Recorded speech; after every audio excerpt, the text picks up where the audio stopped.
Hello.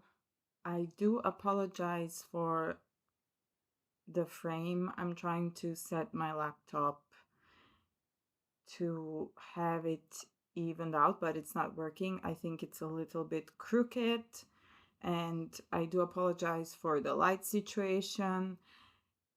We have a cloudy day here in Slovenia, and unfortunately, in this corner where I'm filming, if there is not enough daylight, it is rather dark. So I had to use the artificial light, and it's only 12:22. So hello, Happy New Year to all of us. I had imagined many times how I would start this little reflection that I will have, but we have not had the good start of a new year. I was hoping to have this like dramatic entrance of saying bye bye to 2025 and hello to 2026, where I'm just overjoyed that it's over and that we will have an opportunity to do better this year. However, that seems to be not the case. For those of you who do not follow the news, maybe you should start now. US has started imperialist invasion of Venezuela. Congratulations, and read sarcasm. And yeah, we are at the cusp of another war and another possible high number of civilian casualties. This is devastating. Yesterday, I was just scrolling through the news and trying to look at some of the content creators that I follow and their reflections, especially the ones who come from US. This is horrible. I mean, we shouldn't be surprised. It was long overdue that this would happen, but it's still overwhelming, and I'm just sending my overwhelming support to the people of Venezuela, and I will see you in the streets. We have a protest scheduled here in Ljubljana for Thursday, so if you are in Ljubljana, you will see me there. I'll ask to move on, and to before I actually move on, I will also address that the genocide in Gaza is still going on. Now, on to the less impressive things that are happening on this side of the pond. I had a rather difficult reading year. This was I'm talking about 2025, due to some personal issues and state of affairs in the world, and in general my work for my PhD. I think I had such anxiety that reading was not able to help me balance my mental state at the time. So a lot of the times I wasn't able to read at all. Reading felt more like a chore. It was not providing this relief and enjoyment for a very long period in 2025, especially during the summer.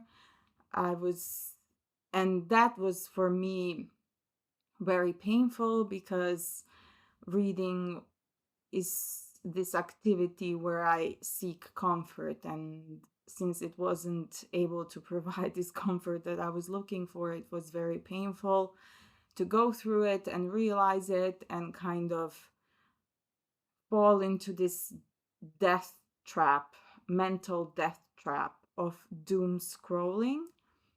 And for me, that was even worse. So I was trapped in this cycle of mentally punishing myself for not being able to read, while at the same time having no mental capabilities to do that.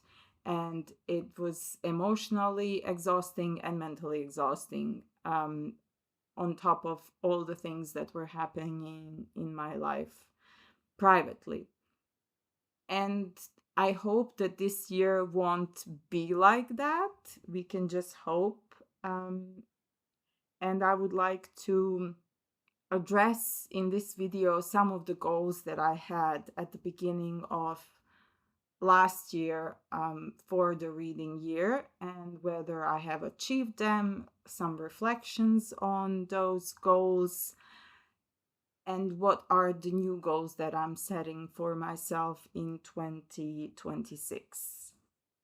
So this last year, one of the first goals I had was to read 39 books as I was turning 39. And I thought that would be fairly achievable because the previous year I read around 50. But unfortunately, I did not. I think I read around 36, which is also fine. This year, I will not be doing that. I will not be setting a number goal. I just think it's irrelevant if I'm able to read more books that are in depth reading, rather than if I'm able to read less books, but that the reading is in depth. I think that would be a better goal to set for this year rather than have a particular number to reach. I haven't really followed how much I read. I'm a very slow reader. Maybe some years I read like 10 books or 5 books. Started keeping track of my reading more when I started this channel and I started using Storygraph. So I think like a number, I guess if that is your goal, that is totally okay. But for me, it doesn't really work because it just gives me stress that I'm not reading enough, which is a little bit silly. But I think if you read one book a year, it's also fine. It's also great, depending what your interests are, if you are an avid reader or not.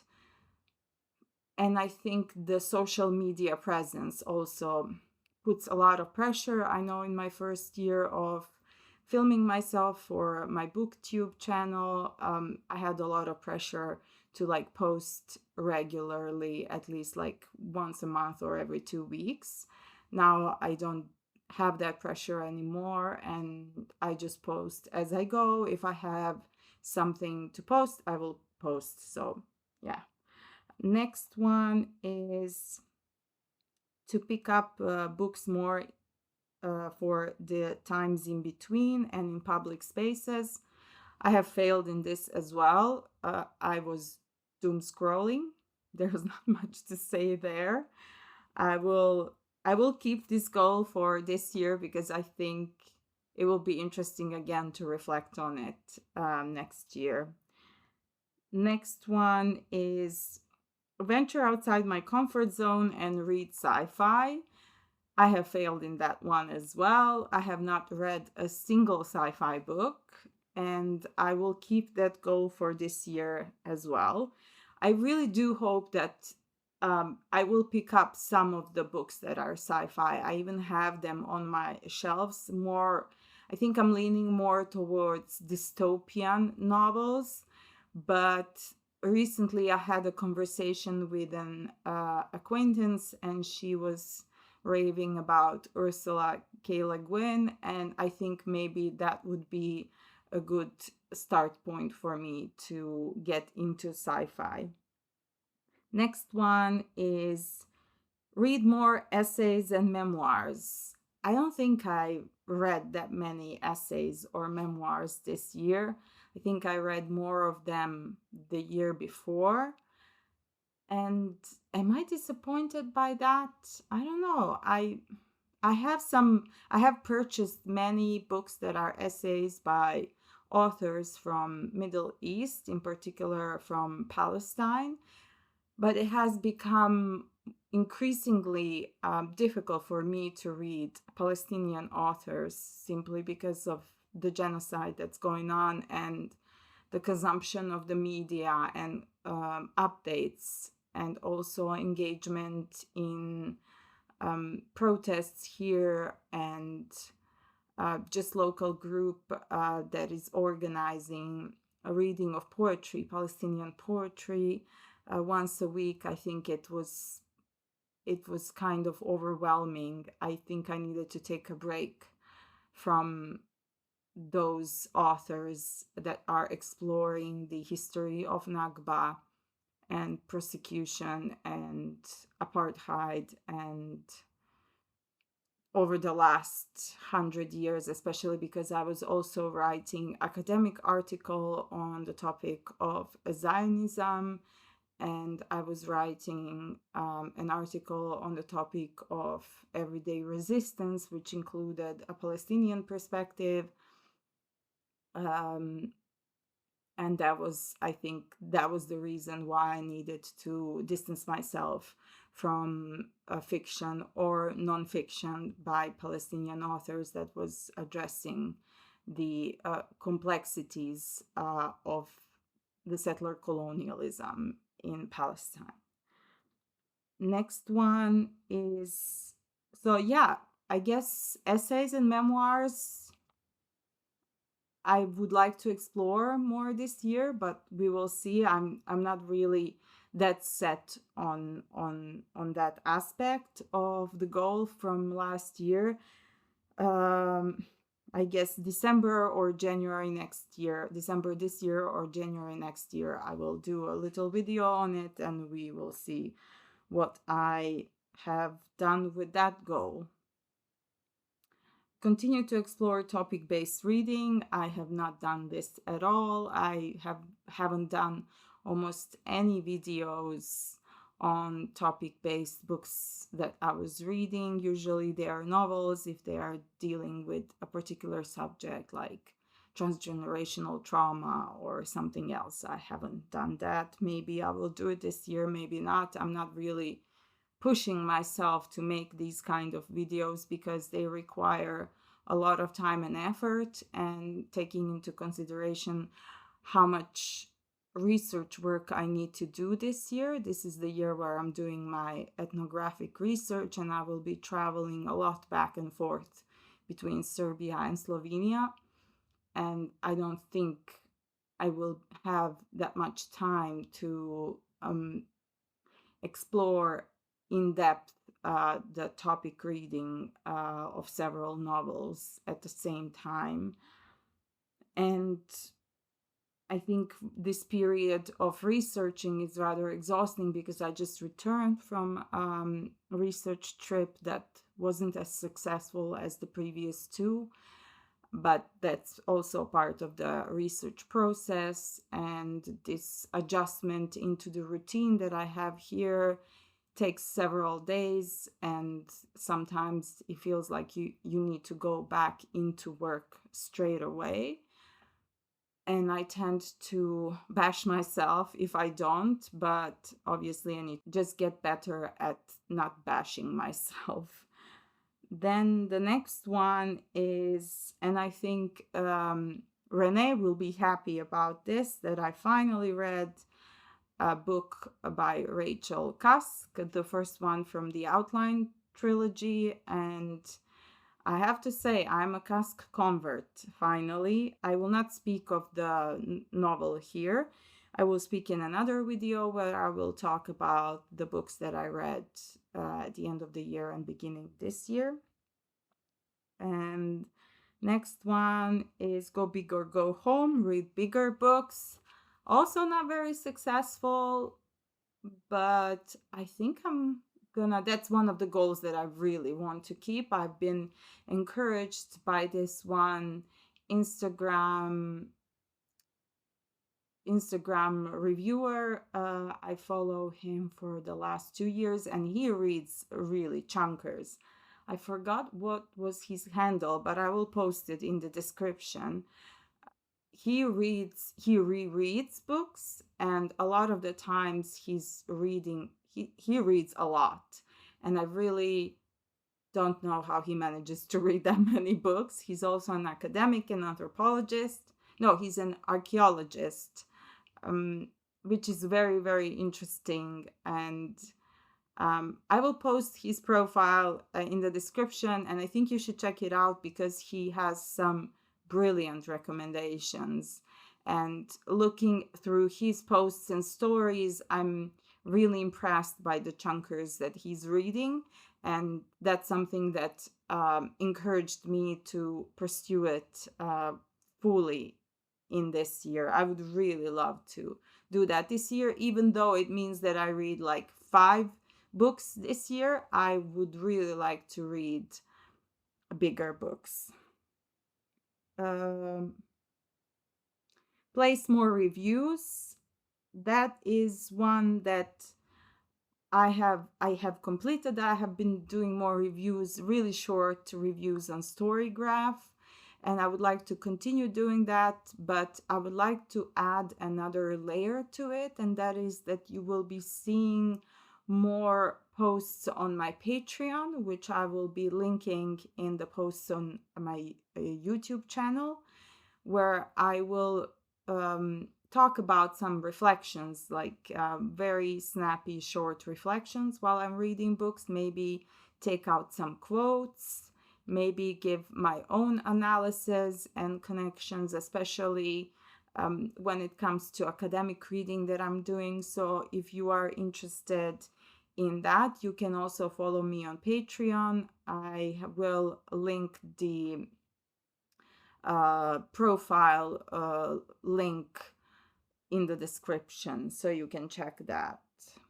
And some of my favorites that I planned to read that I also wanted to do vlogs on, I have not done. I will not mention the names of the books here or the authors, the title of the books or the name of the authors.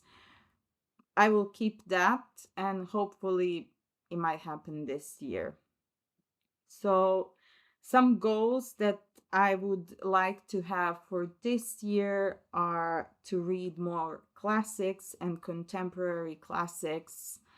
I think the language and the complexities of sentence structures from some of the classical works that I've read and that I would like to read and reread is something that is pulling me more. I'm not really a fan of this very simplistic language that is present in some of the contemporary works that are published.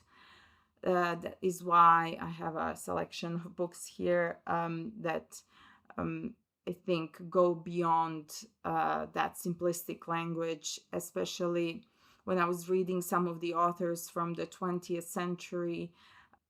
I saw a really strong transition, and I would say a very fast transition in the writing styles and just the simplicity of the language and the very kind of dumbing down of vocabulary that is used, the way the dialogues are constructed in some of the novels, and it bothers me. I would prefer to read that is why I would like to read contemporary classics, that is classics from the 20th century and early 21st century.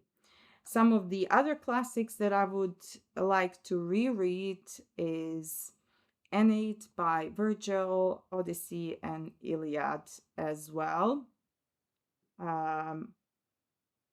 Those are books that I read ages ago while I had a crazy attempt at studying comparative literature. And I really would like to see the new translations, as I read these books in a Serbian translation that was done, I think, like in 50s. Don't hold me. It's a very old translation. And it is the translation that is still used at the Faculty of Philology for this department. I don't think we had new translations of these classics in Serbian, and I would like to read them in English because I was picking up these books in the bookstore, the recent translations of them, Homer's Iliad and Odyssey in particular, and I also picked up Virgil's Aeneid. And the language was really, I really liked the flow. It had a really good rhythm, and at times it was really funny because I was reading some of the more entertaining scenes, in particular of the Odyssey. So I think I would like to explore that more, especially reading in a different language after so many years. It will be a different experience. And another goal that I would like to set for this year is, of course, that I set every year, but I but I don't talk about it, is buy less books, and in that context, read more on my books, which I've had for 2 years now. I would really like to read more in digital format. I read a lot of the books in digital format on my laptop for my PhD and articles, but I would really like to use it more for pleasure reading the books that I have. And maybe every time I have an impulse purchase drive, that I kind of download it digitally on my books. Next one is read more authors that I already read. I think I would like to revisit Claudia Pinheiro. That's one of the authors that pops to my mind. I have purchased her more recent translation by Charcoal Press. Where is it? It's somewhere here in this file. I can't see it. Oh yeah, it's here. Maybe some other authors. I can't really remember. Oh yeah, Simone de Beauvoir. There is a new publication that I purchased. I actually pre-ordered this. The Image of Her. I still have some of her other novels that I haven't read that are in the shelf below. So, and some other authors I can't. Nobody's actually popping to my mind right now. Then, oh yes, this is a big one. Resist the hype around new publications. This is really a big one for me. And oftentimes, when people hype some books, people that I watch online and I value their opinion, I have found that those books don't work for me. So maybe instead of going after them, wait for a paperback or download them digitally and see if they work for me rather than purchase them and then, get annoyed that it's not really my cup of tea. And the final goal here on the list is continue reading more poetry.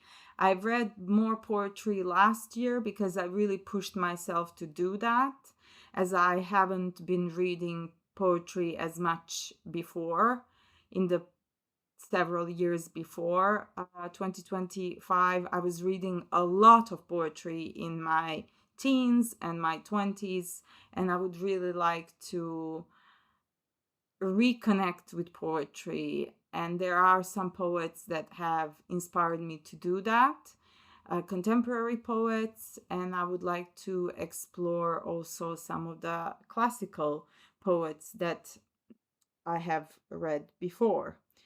Finally, some of the books that I would like to read this year, it might happen, it might not happen, but one of the genres that I would like to read is biography and autobiography, and I have several books that I have collected here. Just a second, this is a mess now because, oh, okay. So I have 3 books here, and 2 of them that I don't own that I would like to read. I will mention them and I will put the cover somewhere here. So the first one that I would like to read that has been sitting on my shelf for 2 years, it's Parisian Lives by Did oh my god, the French names. I should rewatch Sophie's videos on how to read French. Is she French or not?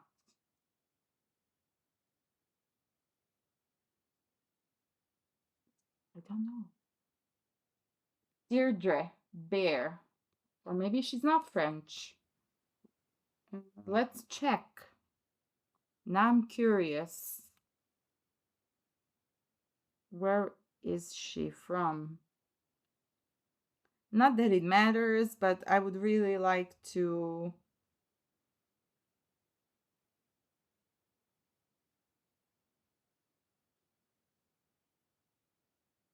No.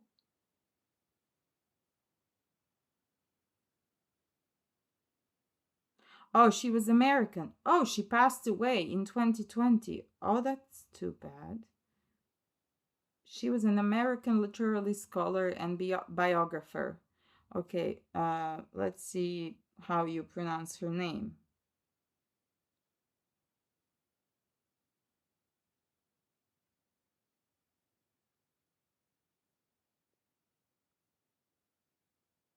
I should have done this beforehand also. These commercials are really annoying.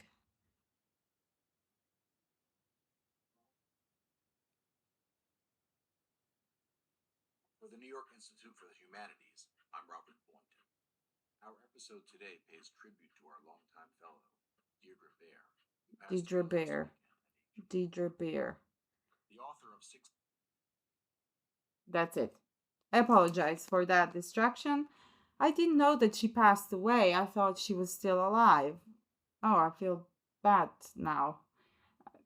I thought it was. I got this book. I can't remember if somebody recommended it on some channel or I've dug it up somewhere online. I cannot remember. It was a long time ago.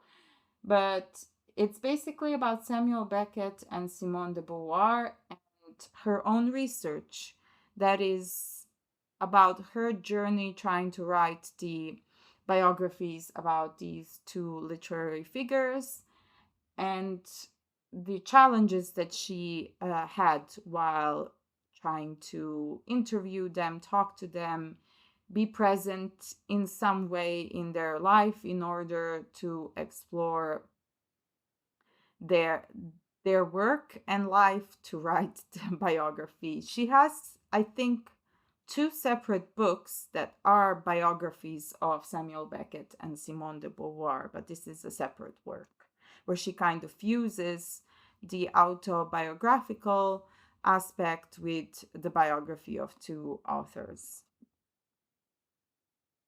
Then the next one I also had for quite some time on my bookshelf. It's The Rebels Clinic by Frantz Fanon. The Rebels Clinic, The Revolutionary Lives of Frantz Fanon by Adam Shatz. I've had this on my shelf. At one point, I picked it up and I opened it on a random page and I saw something I really did not like. And I have been aware for some time that there is another biography of Frantz Fanon that was published by Pluto Press. I will insert the book cover here. And I would like to read this one and then read that one biography of Frantz Fanon in order to compare them and see where both of them or one of them lacks, in my opinion, or what are the kind of gaps that the authors have missed. I also would like to read another biography about, it's a James Baldwin biography, and it's also published by Pluto Press, but I don't have a copy of it. That's something that I would like to order. Maybe I rather read it digitally and then see if I want to have a physical copy of it. And finally, it's Pessoa, An Experimental Life by Richard Zenith. And I've talked already about this book in the previous video. Some of the other books that I would like to read, I will start by the oldest on my bookshelf that has been sitting on my shelf for, I'm embarrassed even to say this, I think 14 years. This is so bad. I even have one post on Instagram of the first page from this collection, and it drew me in, but I think it's just because it's 3 novels packed into one book, and it's just a really big book with the 3 novels together, but it's a trilogy, so I guess it makes sense to have that kind of a publication. And it's really scary to say that this has been sitting on my shelf for 15 years. I really feel horrible about it, and I think this is going to be one of the first books that I'm going to start this year, and that is so heavy. The Cairo Trilogy, Palace Walk, Palace of Desire, and Sugar Street by Naguib Mahfouz. This is embarrassing. Hold on. How do we pronounce it?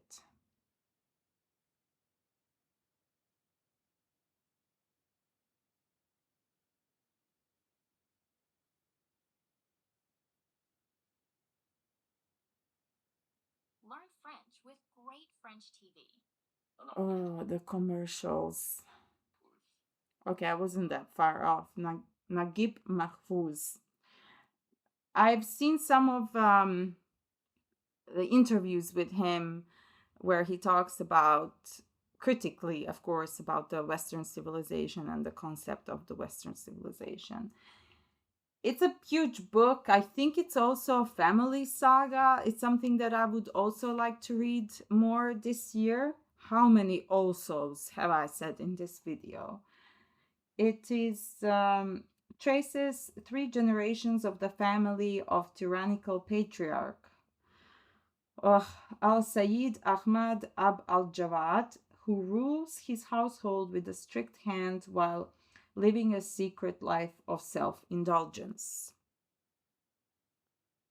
So that is Mahfouz. Next one is a more recent publication, and a winner of the Booker Prize is Tomb of Sand.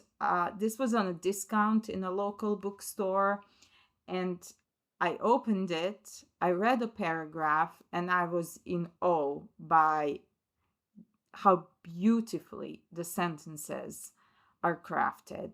It was just what I have been craving for, and I think one of the contemporary authors that I would like to read. This is translated by Daisy Rockwell. And what was the original language? It was written in, does it say?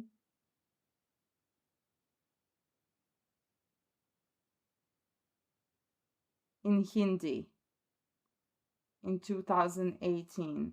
And I'm really looking forward to this one. It's also ticking the box of a chunker. As you can see, all of the books that I've chose there are in the category of big books, and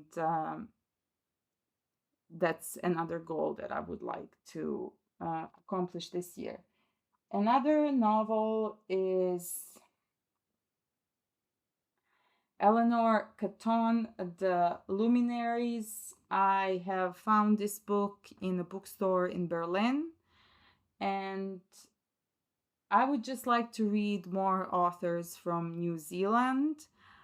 I think I saw this book somewhere mentioned briefly, maybe on one channel. I know when I picked it up in the bookstore, it just sounded very familiar. However, it's not the cover that I remember. I usually am really bad at remembering the names of the authors and the titles, but I do remember the covers of the books. Maybe I will insert the one that I was familiar with here. And this is set in 1866. On the night of his arrival, he stumbles across a tense gathering of 12 local men. That is Walter Moody, who has come to make his fortune upon the New Zealand gold fields. He has met in secret to discuss a series of unsolved crimes. A wealthy man has vanished, a whore has tried to end her life, and an enormous fortune has been discovered in the home of a luckless drunk. Moody is soon drawn into the mystery, a network of fates, fortunes that is as complex and exquisitely patterned as the night sky. Next one is an author from Australia. She's an Australian author. Let me check. Yes. It's Praiseworthy by Alex Wright. I really love this publisher. They have really good publications, but sometimes the books are pricey. I got this also in Berlin. It was a lot cheaper than if I had bought it online, and that's why I had carried half of my bag was basically books and the other half was just clothes. This one is set in Aboriginal town dominated by a haze cloud, which heralds both ecological disaster and gathering of the ancestors. And it follows several characters. I think it's one family. And it says, told with the richness of language and scale of imagery for which Alexis Wright has become renowned, Praiseworthy is a marvel of explosive sentences, a shock to allegory, an outraged cry against oppression, and a biting satire for the end of days. She has another book that I would like to read. I think it's also a doorstopper. Another book that is also a big book. It's The Book of Jacob by Olga Tokarczuk. I read her Drive Your Plow Over the Bones of the Dead, and I really loved it. And I have bought her book Flights on the same trip to Berlin. This is also something I bought in Berlin.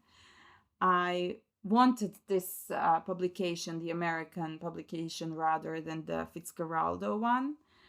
And this one follows a young Jew of mysterious origins arrives in village in Poland, visited by what seem to be ecstatic experiences. Jacob Frank casts a charismatic spell. In the decade to come, he and his increasingly fervent followers will crisscross the Habsburg and Ottoman Empire as he reinvents himself and again, converts to Islam and Catholicism, is pillared as a heretic one moment, hailed as a messiah the next. I can't wait to read this one. I was actually encouraged by that Instagrammer who has these reviews and reads the chunkers. I can't remember for the love of me his handle, but I'll check it out. And finally, the last one is the more recent publication, and that is Scenes of Subjection by Saidiya Hartman. And this is, in this radical reevaluation of American history, Saidiya Hartman draws together a striking portrait of 19th-century slavery and its many afterlives through close examination of a variety of scenes ranging from the auction block and the minstrel show to plantation diaries and illegal cases. Scenes of Subjection investigates the interconnected nature of historic and contemporary racism. I have her other books, Lose Your Mother and Beautiful Experiments, that I haven't read yet, simply because I bought them when I was reading a lot of literature, academic literature on slavery in the North America and the Caribbean and in Brazil.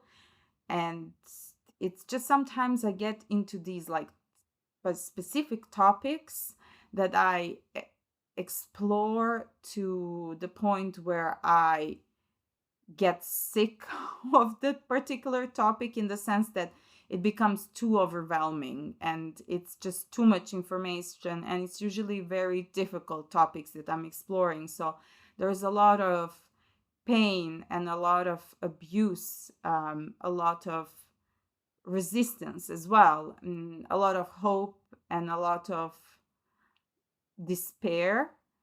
And if I am exploring this particular topic for like a month or two, then it just becomes too much and I need to take a break. And I had taken a break from it. I've read in between some things, but that's why I haven't read her works, even though I have bought them. So I'm hoping to get to this one this year and maybe go backwards, because this is the latest publication and the other two were published in previous years. I'm not sure which years exactly. So there you go. That's it from me for now. I thought this was going to be a very short video, but a woman likes to talk, as you know. Thank you so much for being here. I hope this year is better than the previous, maybe not. I hope that you manage to survive and live, not just survive, but live the way to find joy in everyday things and to find joy in your hobbies, because the joy that you find in things that you do that seem mundane is also a form of resistance. And I really do try to remind myself of that and practice it as well. So thank you for watching, and I hope to see you in the next video. Toodaloo!